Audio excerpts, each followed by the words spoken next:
Kaya hindi ko na nakunan pala. Oo nga, oh. Ganda ng crab namin, oh. Dapat man ganda yan kasi $55 yan. Wow, sarap. Yummy. Thank you, Sir Tad. Pinag-cut ko niyan at mahirap yan i-cut. Ito, nagpa-fry na ako ng crabs, oh. Dala-dalawa lang kasi kung sa malaki kong inuluto, mas maraming oil. So, patayo ko muna ginagawa para mag-firm muna yung isang side and then tsaka ko siya iluluto. Nilagyan ko siya na, dahil marami akong egg whites, dinip ko muna sa egg whites tapos sa flour. Pero kahit wala ng egg whites. Ayan, tapos na. Pag masyado kasing lutong-luto yan, pwedeng yung loob very dry na. Ayan, o, mauubos na yung laman. Pero dinukot ko yan, kaya ganyan. Yun. Ito ay pangbukas na kasi busog si husband nung dumating at may pakain sa company. Tapos, nag-bake mac lang kami kanina. Okay. Ito yung fruit salad ko. Meron siyang gulaman, nata, isang fruit cocktail, cream, condense, tapos nilagyan, kasi matamis pala, nilagyan ko ng grass jelly na isang can para lang, kasi yung gulaman ay may tamis na pala. Ayan, isang fruit cocktail lang to at maraming gulaman, yung gelatin kasi gusto ko yun. Ayan.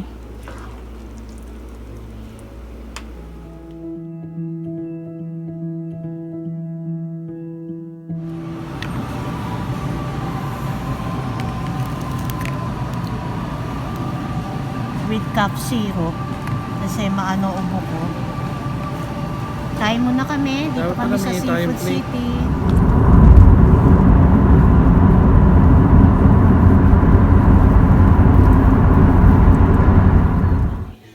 So this is the pork belly that I boiled a few days ago. Tapos nilagay ko siya sa fridge for a few days then. And then I will be drying this up sa oven in low heat, like mga 250 degrees para lang mas ma-dry siya. So, ito lang yung pin-prepare ko for New Year's Eve kasi po ako ay masama pang pakiramdam. Dadalhin pa nga namin to dun sa sister-in-law ko. Ito lang yung share namin, chowder. Nilagay ko muna to, but tatanggalin ko yan para lang lumasa. Tapos ito yung meat mamaya na. Tapos ito yung shrimp and salmon. Bukas, ito yung pinatuyo ko sa oven. So, ito na lang yung i-fry ko tomorrow. Uwi rin kami mamaya. Dapat overnight kami doon. But may pasok din ng maaga si husband. Plus, hindi nga maganda yung aking pakiramdam. Tapos ko mag-aano na to. Mag-New Year na nga. 2 weeks, magto 2 weeks na to kasi nag-start ko ng December 24 ng gabi. Kaya yung mga gusto kong lutuin ay hindi maluluto. Makikikain kami mamaya doon. So, my soup is ready. You can still thicken this with the cornstarch dissolved in water, ha. Pero ako okay na to kasi minsan naglalapot pa to mamaya. So, okay na yan. At saka wala na akong time. May naiwan pang isa. Tinatanggal ko kasi yung shell. Pang ano lang yun. So, yan ang laman. Oh. Ay, marami pang shell. I'll just remove the shell. Okay, the seafood chowder is finally done. Sarap, oh.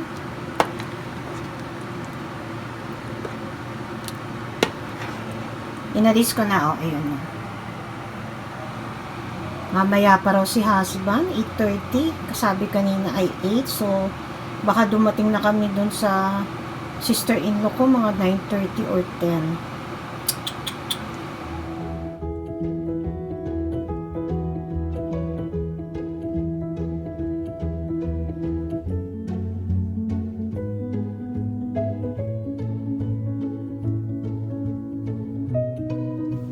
Eto, kakababa lang namin. Mahina pa talaga. Tingnan niyo yung ano, oh. Diba?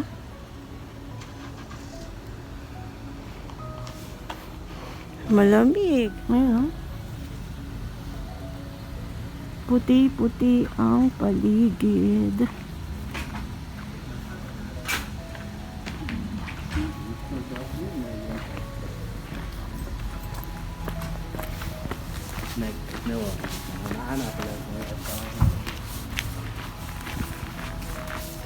Ito sa inyo. Lamig. Naku, hindi ako nagdala ng gloves. Gogo na kami. 12 o'clock na yata. Ayan na naman ang kapaligiran dito. Pasensya na kayo sa boses ko, ha?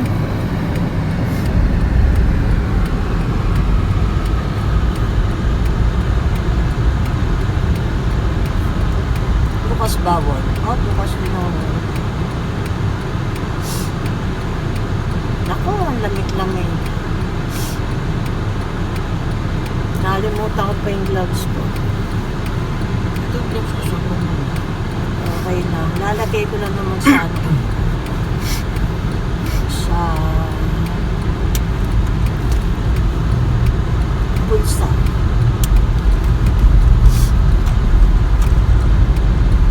Snow pa kaya mamaya? Meron, pero mga maliit lang kasi yung ano, yung mga 40%. Pero minsan 40% nagsusnow eh, no? Katulad kahapon. Yan, pareho kaming may sipon. Uso naman dito, kahit naman daw sa Pilipinas eh, uso ubo-ubo. Yung ano ko nga, pamangking ko may lagnat. Tapos yung sister-in-law ko nilagnat din.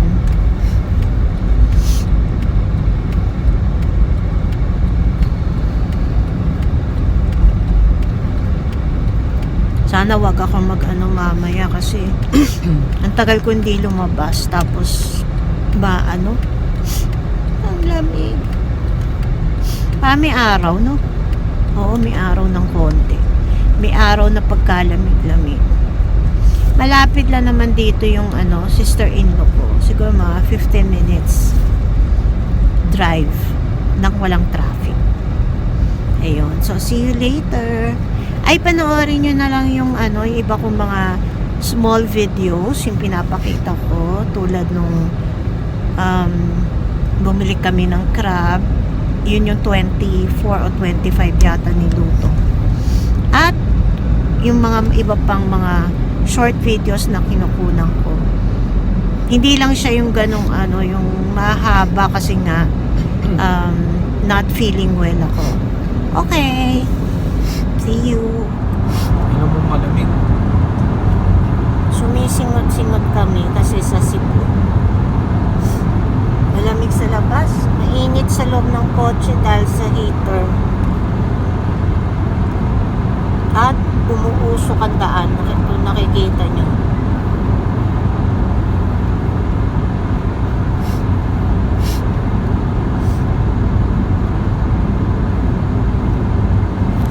May araw.